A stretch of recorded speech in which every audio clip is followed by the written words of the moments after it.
Yes, everyone. Welcome back to the Football Terrace. Smash the like button right about now. I'm joined by Frankie from the Claret and Blue Army TV YouTube channel. Make sure you subscribe to their channel now. Their link is literally in the title of this show. Frankie, afternoon. How are you, mate? Yeah, very well, mate. Thank you. Very well.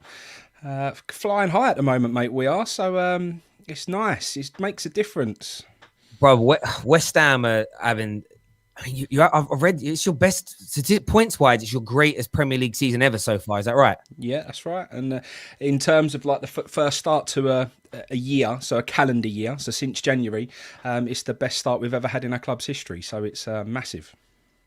That's crazy. That's legitimately crazy, man. Like I think, especially as the kind of feeling around David Moyes has been so negative for a long time. I mean, just was there any kind of murmurings in the summer before the season began that it could be even close to this good?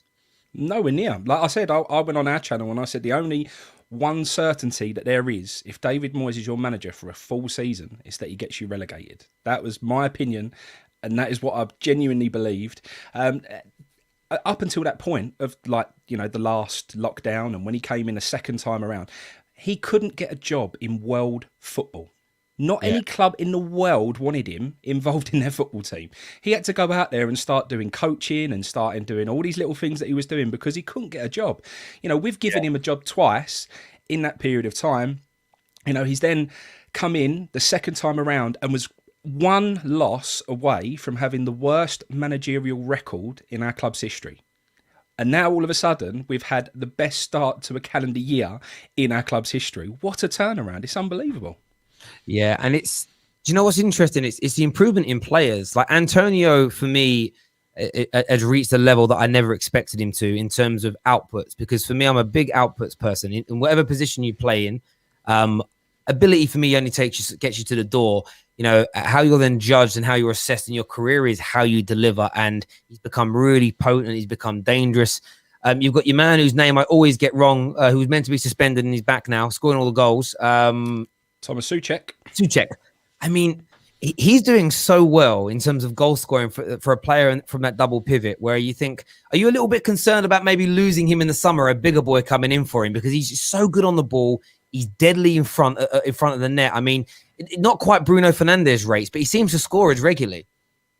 Yeah, I mean, he's threat. He should play basketball. He should, like, Czech people from Czechoslovakia got a sort of, they're into their basketball over there. The way that man can jump is unbelievable. He leaps just so high and he's so powerful.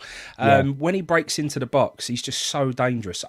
Technically, he's not fantastic. Doing a 5-yard pass isn't his strong point. He isn't the sort of player who's going to get on the ball, spray it around, play killer passing. That's not his game. But if you let him off that leash and you let him fly into the opposition box, there was a stat that come out from the Czech sort of league before he signed to us. And Slavia Prague, who he used to play for, they sort of pride themselves on running more than any other team. So when we sort of had a few interviews with some Slavia fans that come on when we signed him, they turned around to us and said, look, one thing you'll get from him is just running. He runs more than any other player on that park. So not only does he get to the box and get his head on things and score goals, when he's got to get back, he finds it easy. He finds it so easy. There are some players who try and do that. They go missing. They can't track back fast enough. With him, his engine is phenomenal. He's up and down, and he just doesn't tire. The man is an absolute machine. And the only time we have a problem with him, which worries me about tomorrow night, is when David Moyes does put the reins on him. And there have been games where David Moyes literally says to him, don't go past the halfway line. You take away so much from his game. And when you do that, we look poor. And we done that against Liverpool the other night, and we wasn't the same team. So it concerns me that when Moyes likes to stick men behind the ball and make it difficult for other teams, we lose so much of what he brings. There's a comment here that says, he reminds me of a prime Fellaini, super clutch when it matters. Do you know what? I would say he's a technically better footballer than Fellaini, or a little bit faster, if that makes sense, on the ground and with the ball. But I hear the kind of comparison, like Fellaini for David Moyes, the amount of times that guy, especially from corners and from crosses into the box, he was dangerous. And you speak there about his work rate. For me, people always confuse great engines and work rate for being they often get that confused with being a passion merchant running around aimlessly. This man doesn't. For me, him and Antonio are the biggest two danger men tomorrow night from a West Ham point of view that I'm concerned about as a United fan, because I just look at my back line of Maguire and Lindelof, and I just think they're gonna bully us. That would be my fear, is that from set pieces especially, I look at those two individuals as being absolute bullies. Of course, your centre backs coming up as well. So, yeah, a big concern for me, no doubt about it whatsoever. Yeah, I think you might have a little bit of a squeeze there, mate, because I don't think Antonio's going to play. So you don't think he'll start? I don't think he will. They've said at the moment, he's very fatigued. There may be a bit of gamesmanship there. Maybe we're trying to, get one over on you and let you think that Antonio's not going to play, and then he'll come running out there. I think one thing that we're desperate for him to play, obviously. We haven't got another striker in the whole club. And, mate, let's be honest, Antonio, on paper, isn't really a striker anyway. He started for us at right back, then he was right wing, and now we've tried to make him a centre forward. He's going through that little period at the moment where he's still effective in games. He's still a bit of a bully, like you just said. He's still a powerhouse. He's a nuisance, a proper nuisance. But he's lacking... He just ain't got his goal-scoring boots on at the moment. He's not putting the chances away. He's had quite a few chances over the last sort of 3 or 4 games, and he hasn't put the ball in the back of the net. And that was almost my fear with him, because he's not an out-and-out striker. Yeah. Sometimes he's a reaction player, instinct. Loves to, if he's in that box and that ball falls at his feet, he'll get a shot away and he'll score a goal. If he's got time to think about what he's doing, he can sky it. He's just not the best finisher in the world when he's got time to stand and think about what he's going to do. But he looks very fatigued. He looks like he needs a break. And he'd just come back from an injury, but we've had to chuck him straight in there. His hamstrings are like rubber bands. They just go all the time. It's that time of year where games are coming thick and fast. I think we'll be looking at that tomorrow night and thinking, how important is this game to us, and how important is Antonio for the rest of that season? If there's any possibility he's fatigued and he's not coming out 100%, I think risking him would be madness, because we cannot afford for another hamstring injury. Yeah, do you know what? I understand that, because if he gets a bad hamstring, he'll miss the next round of the Cup anyway. In terms of where you find yourselves, West Ham, in the course of the season, you're 6th, I think, in the league. Would you prioritise the FA Cup, all things being well, to try and win that? Because you've had some great results in one-off games against some of the big boys already this season. Would you prioritise that over maybe coming 6th or 7th in the league and getting a Europa League place? What's the kind of noise amongst the West Ham fans? What's more important?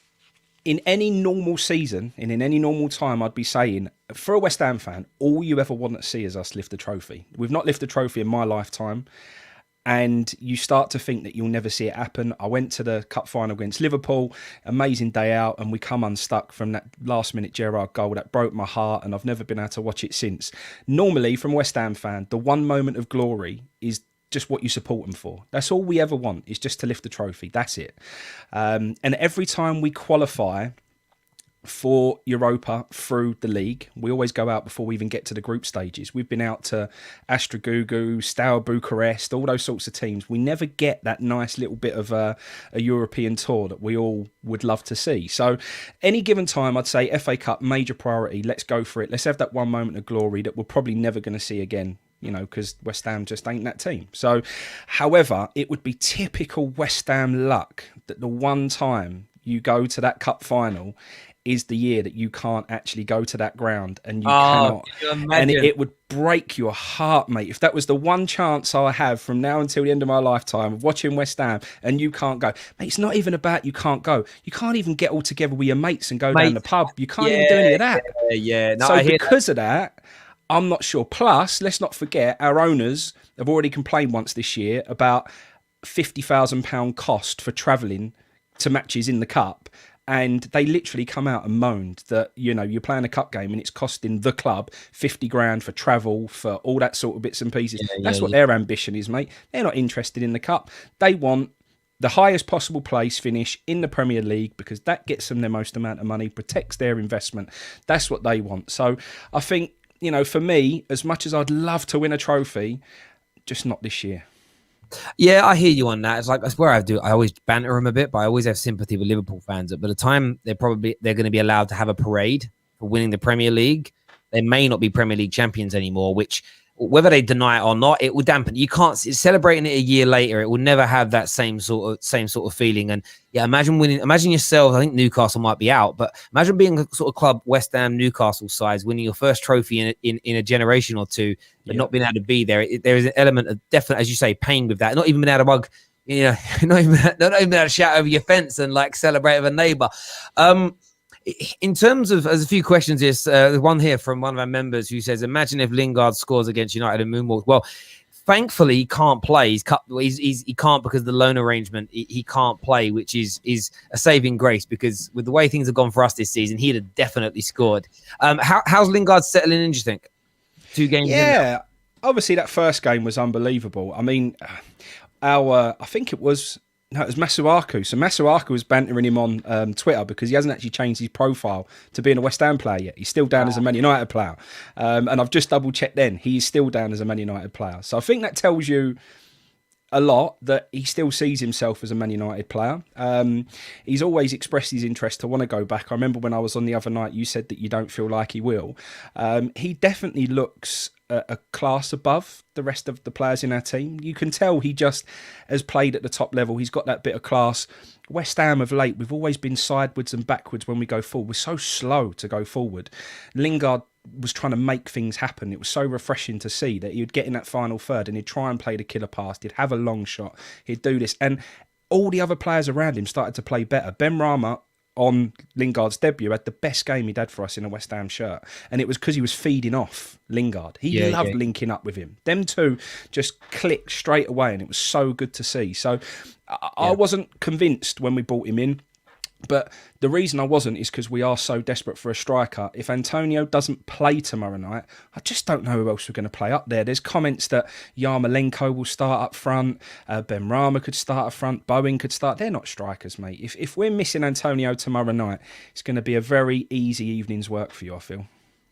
Listen, I hope it isn't an easy evening's work. I hope we're 3-0 up after 60 minutes and we get to rest, because I think Ollie's going to pick a strong-ish side. And when I always say strong-ish, I don't think it will be maybe our best. I think Terrace will come in, but I always say to people, the only time I look at a Man United, Liverpool, City team as being weak is if more than 4 or more players are from the academy and have barely any experience. Do you get what I mean? If we were given 3 debutants games last night, 4 fringe players games who barely kicked it, like if Phil Jones was playing, Romero was in goal, 4 brand new, fresh academy players, I'd be worried. We're going to play first teamers. I think Terrace will start. I'm worried about our backline in relation to that. We should have a strong enough team to be able to beat you tomorrow. I'm nervous because we've hit this really sort of poor patch of form at late United, where we're kind of hit or miss. You go from, ironically, we were scintillating at times against Everton, but we threw it away. Against Southampton, we were great and scored 9 goals. But we've always got that performance, or we've always got that kind of, we've got a bad mentality at the elite end of the spectrum. And if you guys get like sort of stick it on us early in the game, you should have beaten us, in my opinion. If you'd have scored that second goal early in the second half at the London Stadium, or Upton Park, as I'm still going to call it, earlier on in the campaign, back in early December, I think you would have beaten us. It's a worry for me. It's a genuine worry. But on paper, we should beat you. I think we're going to put a strong team out there, because I think Ollie now knows that the league's probably not going to happen. So the importance of winning the trophy is key. And to drop out at this stage, with all due respect to West Ham and with the superior team, I think will be poor. In relation to Man United, who do you not want to see? We know Pogba's out injured. We know Eric Bailly is very, very doubtful. Are there any players that you'd like to see maybe start on the bench, or maybe given a night off? I think for us, so there's another player we haven't mentioned so far this evening who come from the same team as Thomas Souček, and that's Soufal. And he has been a revelation. Another man who just runs and he's just relentless. And he done a proper job on Grealish the other night. Proper job on him. Like the memes that are going around, like he absolutely pocketed Grealish, and it was so good to see. However, he can really get caught out of position because he does bomb so far forward. Yeah. So for me, it's all about that pace that you have got, who can play as the wide men. that's where I think you could win the game against us. I think if, I know Martial hasn't been your number one player of late and hasn't been someone that, the Man United fans have been particularly fond of in recent times, but we're the sort of team that you'd have a field day against. So that would be someone who I think would come in not as the first team choice, but could still give us massive, massive problems. I think pace is where we could come unstuck. I hear that. I want to ask you about Bruno Fernandez because he's likely to play because he just plays all the time. You get a lot of banter in the top 6 sort of echelons of the game. You know how good is he, penalty merchant, etc. And I mean this when you're actually in the top 6 right now, but I say this with respect to you, Frankie, as a West Ham fan. How do you view him with no kind of dog in the fight because you're kind of not involved in the top 6 sort of power battles? How do you view him and how good a footballer do you think Bruno Fernandes is overall? Top draw, mate. I just think he's probably, for me, one of the best. Well, he probably is the best attacking midfielder globally at the moment. I just think he's that good. I think everyone underestimates him. I think people say about he's, a penalty merchant, someone who, that's all he's got to his game. Well, that finish the other night was unbelievable. And he knew exactly what he was doing to strike the ball the way he did and make it dip over the keeper. That was absolutely on purpose. There were no luck about that. It weren't just he's hit the ball that way and it's just, it was just a fluke. He knew exactly what he was doing. I just think his play is superb, and I think you don't find those sorts of central attacking midfielder players that can have the effect on the game like he does at the moment. I think he's come in, and your turnaround in form, I know it's been a little bit of a blip at the moment, but I think people looked at him and saw his dedication, commitment, work rate. Even when your side wasn't playing well, he was still the man that really stood out and was still making things happen. For me, he's top draw, and I don't understand some of the criticism he gets at times. And even if he is a penalty merchant, you still got to have someone who gets up there and puts that ball in the back of the net every time you get one. Do you know what I mean? It's crazy that the things he's been labelled, and sometimes, I think often in life when things start going well for you as a person, for your business, for your football club, there's always going to be people that come out and try and undo it. And you see it in football so much. Harry Kane's gone through it, and you're an amateur, so you've probably thrown a bit of it, through bated teeth. You'll definitely throw some banter. He's this, he's overrated, the tapping merchant, doesn't do it in finals. But in your heart of hearts, like, yeah, I'm only doing it because he's brilliant. If he was legitimately rubbish, you wouldn't talk about him because you just don't banter people about their poor players unless they spent a lot of money on them. But Bruno Fernandes, to me, he's just phenomenal. And what I loved about the goal, I love and hate the goal at the weekend. I love it because he did it. I hate it because of what we ended up doing as a team in the end. And the goal almost great goals can get lost in history when you're not in the winning team. I remember being at the ground when Wayne Rooney scored the overhead kick. I was celebrating like crazy. I used to sit at that point. I was at the goal end, but the opposite side from where the cameras were facing. We were celebrating like mad and sort of calmed down. And then I remember my mate turning to me and goes, "What's wrong with you? You look nervous." I went, "We need to win now." Like, why? I said, "Can you imagine if we lose? That goal, the greatest goal I've ever seen live in my life suddenly gets scratched." Like nobody remembers the amazing goal Darren Fletcher scored in the Manchester derby when we lost 6-1. And it was one hell of a strike, but who cares because you lost. So yeah, I felt a bit like that for Bruno. But yeah, he just oozes class in everything he does. Speaking of midfielders, Declan Rice linked with a big move away to Chelsea, didn't happen. It seems every week there's a story that he's going to another big club. Again, he's likely to play. He's likely going to try and do a number on Bruno Fernandes. How good, in your opinion, is he? Is he someone that you think could get himself into a City, into a Liverpool, into a Manchester United starting lineup? Yeah, no, he is that good. And I think he'd walk into any team. He reads the game. People forget how young he is still. Do you know what I mean? He's only 21. How he reads the game is just so good. He just sees things before they happen. Defensively, he's just phenomenal. The way he breaks up play is just class. He could stroll into any team. And that's another one of those positions where there ain't many top-level players out there who can do that just disciplined, sort of unsung hero role of just sitting in front of the back four and just doing the dirty work. And he loves it, absolutely loves it.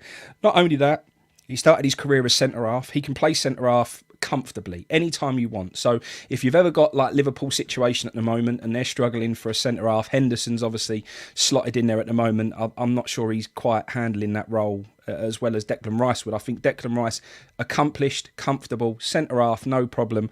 But in that sort of CDM role, he's also absolutely superb as well. He will go somewhere and he needs to. It's the only time I've ever known. We obviously, between us, Paul Ince was the biggest Judas that we've ever seen, and we hate him even now. It runs deep. It is still hatred that we have. Players like Frank Lampard will never ever be forgiven by the West Ham fan base. When a player normally moves, one of our best players, and moves to another team, whether it be a rival or another big club, Jermaine Defoe, we normally fall out with them and we don't like them. Declan Rice, everyone's just saying, you're too good for us. You have to go. And we'll never blame you when you do go. And it's such a contrast to what we normally see. He is that good. And we all know that West Ham United will never be ambitious enough and big enough to keep hold of him. And that is... Yeah, I think what's different as well is when Ince first went to United, we may have already have had one title, but we may not have won the title in a while. So we weren't the team that we then became. You got to think, Defoe to Tottenham at that point were only marginally better than you.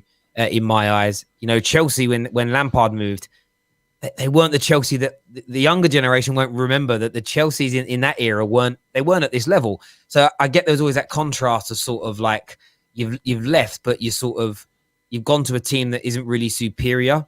So it's a bit more of a knife being stuck in the back with Declan Rice. I always thought you guys were quite nice with Michael Carrick as well. When I went to Upton Park 3 or 4 times to watch United play. Carrick always got a good reception, but I think sometimes it's how you move and who you go to as well. And as I said, but when these things happen, times are different, really. But yeah, Declan Rice for me, and I mean this with respect to West Ham, especially ahead of playing you tomorrow night.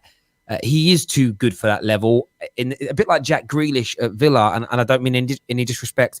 I just want to see those two tested at a higher level and against players that are just all on their level or better to see what they can do. It's like watching Jack Grealish, and you get that a little bit in an England kit sometimes, but it's not enough. So I really want to see how they can cope. It looks like it's not going to be Chelsea though, which is interesting. So it's going to be interesting to see who actually does come in for him now. I've got an outside feeling it might be Man United. I get a little bit of a gut feeling. I've always said I prefer Ndidi, but I really wouldn't cry if we announced tomorrow that we've done a deal right now for Declan Rice next season. I'll be very, very happy with that because he's definitely better than McTominay. He's definitely better than Fred. And Matic is past it now in that DM type role I'm talking. So, yeah, for me, top player indeed. Ahead of tomorrow night, though, overall, how confident are you of being able to, of West Ham dumping Man United out, causing a bit of a shock in the FA Cup? Yeah, just not. And it is because the priority, and I just don't think it's going to be something that the board have said to David Moyes is on the top of the list. I just think, and like we said earlier on, do you want to win a cup? Of course you do. I'd love to win see West Ham win a trophy, but also like that European tour. If we can finish in Europe in the league, we get over this dramas that are going on in the world. What better way to finish a horrible 18 months than getting on a plane and going across Europe and seeing West Ham? That would be amazing. So the league's the priority for me. I think it'll be, we've seen it before. When our ball turned around to the manager and says, look, this is a priority. I went to quarter-final of the Cup versus Arsenal. On the way to that game, I thought this is going to be massive. London derby, quarter-final of a Cup at the Emirates. This place is going to be rocking. Both teams done everything they could to lose that game. I've never seen two sides purposely want to lose more than both sides that night.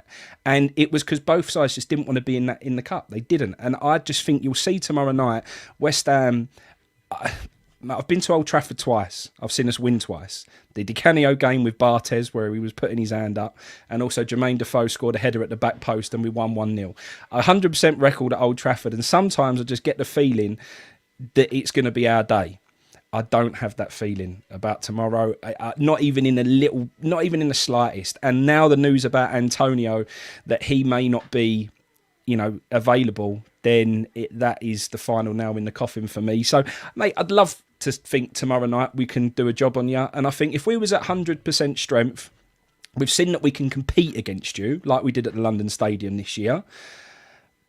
But beating you, I'm just not sure. And like you said, especially now with the situation in the league. And when I came on the show probably about a month ago now, when you said about, is it going to be, are you legitimate title contenders now? At that time, I asked you, what was your priority? And I do think that if you was really battling for that league now and you were still sitting on top of the pile, that maybe you would have put out a weakened team tomorrow and we'd have had a chance. However, now I probably think it is your main priority now. And yeah, I'm worried. I hear you on that. And I think I feel like West Ham are in that between a rock and a hard place. If you were 10th, but sort of safe, I think you'd go for it.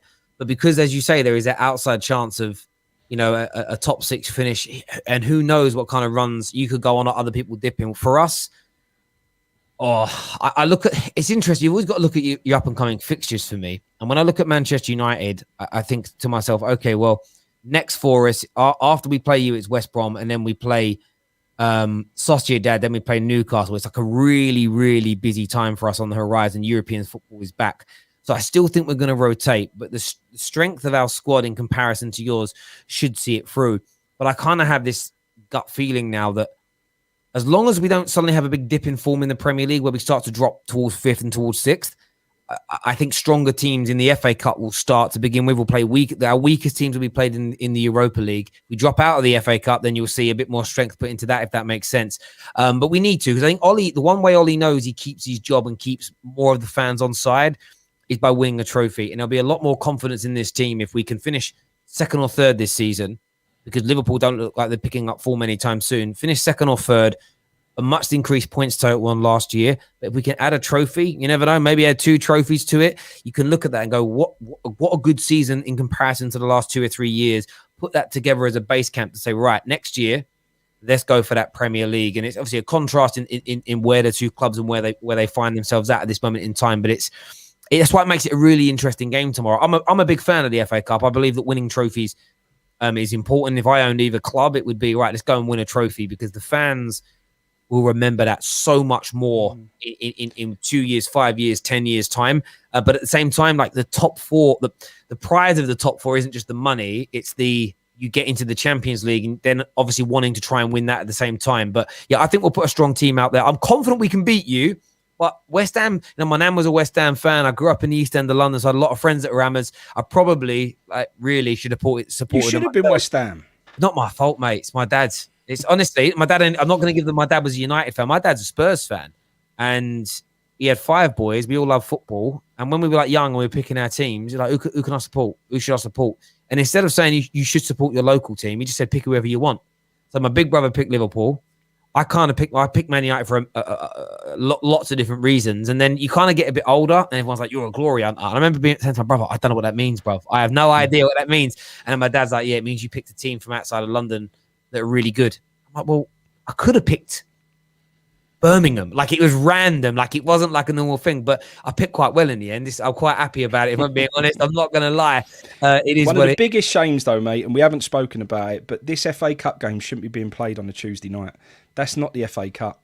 The FA Cup belongs at 3:00 on a Saturday on BBC One. That's when that game belongs. And one way that you can definitely start to remove the sparkle that the FA Cup has always had, which unfortunately it is fading, and it shouldn't, because FA Cup has always been such a momentum, such an occasion. Like, I remember just, the shows used to be hour-long shows, before the game actually started on the BBC. It was a massive thing. The build-up, leading up to it was just incredible. And I remember when people used to get to the cup finals, you'd see flags outside people's houses. It was like a massive, massive thing. Yeah. And that's been lost a little bit. It was the day. I mean, being a kid, I remember if we weren't going to any FA Cup games, we went to some lower league games. If things were happening local to us, but or go to a match. But if we weren't, it was like you get up in the morning. I mean, my dad would go shopping early. He'd come back. We'd have lunch at home, or we'd go to a cafe and have a fry up. And it was just the whole day you built up to either watching the live game at 3:00, or and then watching for the results to come in at the same time. And it was in those days as well where nothing was available on TV. You didn't have it on your phones, and there was almost that checking teletext for results and everything about it. And FA Cup final day was just even better. It was like from midday till kickoff at 3, which is build up, but it was a history. and it was teaching you about the sport and the beauty and the romance of the cup. And a lot of that's lost. And, I can't denounce the loss of it completely, because a lot of it's because of money. And my club is one of the leading lights in that. The whole Premier League is one of the reasons why the FA Cup is dropped, because people really focus on that money. Finishing 10th in the finishing 17th in the Premier League is worth so much more money than winning the FA Cup. The only way I honestly see it coming back in this modern day era is if it's bought.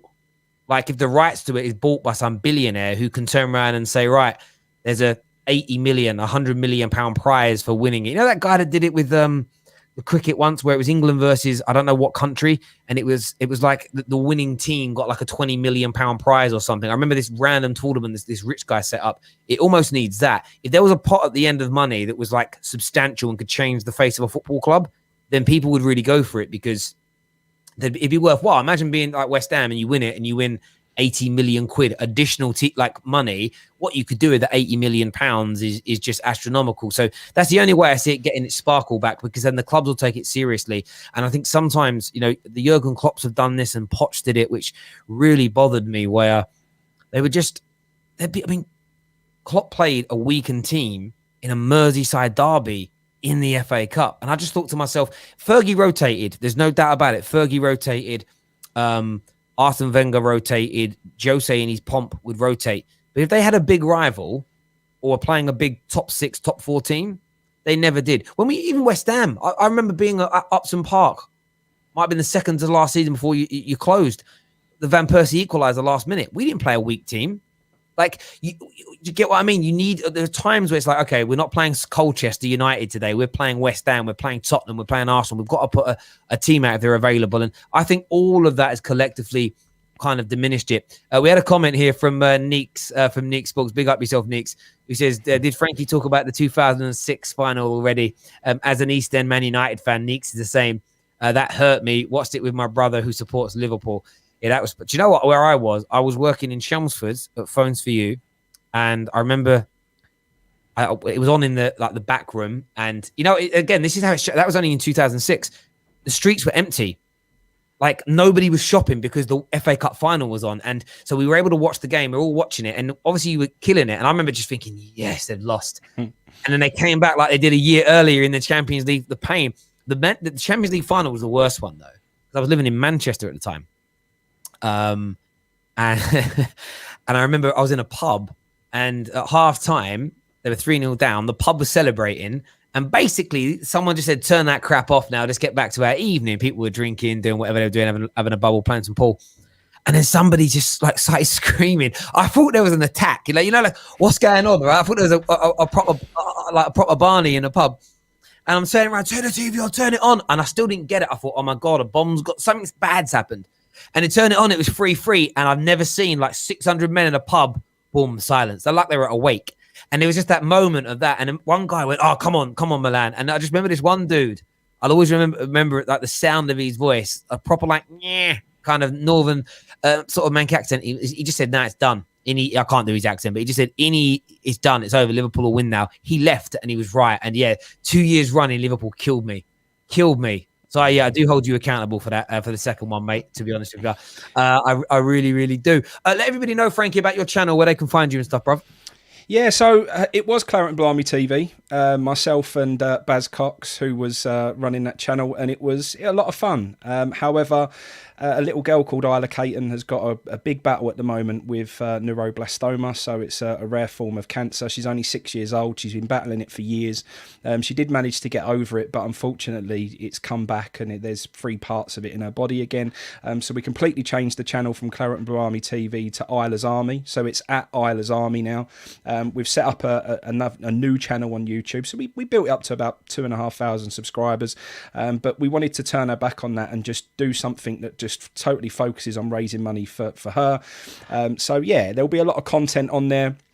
There'll be a lot of raffles. We're getting a lot of like celebrities involved. We're getting a lot of ex-footballers involved, not just West Ham, but from all clubs. So we've got a lot of people from Chelsea. I think Rory Jennings is coming on next week because it's a week for Ireland next week. So, and then we also have Away Day Radio, which is awaydayradio.co.uk, which we have a week for Ireland on there as well. So there's so many people getting involved over there. My show is at 12 until 2 on Saturday mornings. We talk all football, so it's not West Ham relevant, it's all football, right through the leagues. And we've got Frankie McAvenny, who's my namesake. I was named after Frankie McAvenny, the West Ham legend. So he's coming on. We're having a chat with him on Saturday, which is going to be a lot of fun.